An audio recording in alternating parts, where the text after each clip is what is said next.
The Toronto Raptors have teamed up with the TTC to honor Indigenous athletes by wrapping 8 buses and 5 streetcars, highlighting the contributions of 8 inspiring athletes.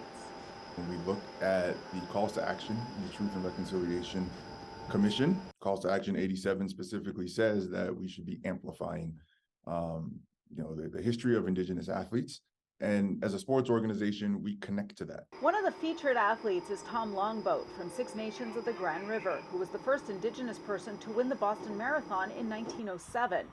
His family members are happy with the recognition and the potential impact of the whole campaign. I was really happy for him to be included. What do you think seeing these images of Indigenous athletes does to inspire youth who will see these buses and streetcars and the entire campaign?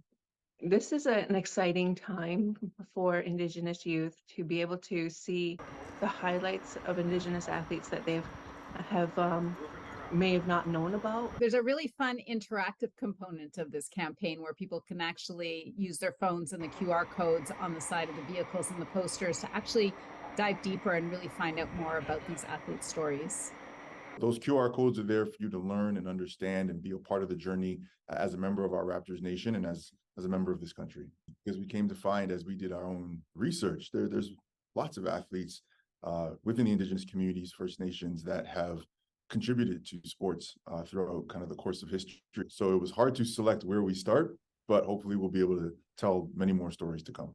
Well, these specially wrapped TTC vehicles honoring Indigenous athletes will be on the roads of Toronto until February. At the TTC, Audra Brown, CityNews.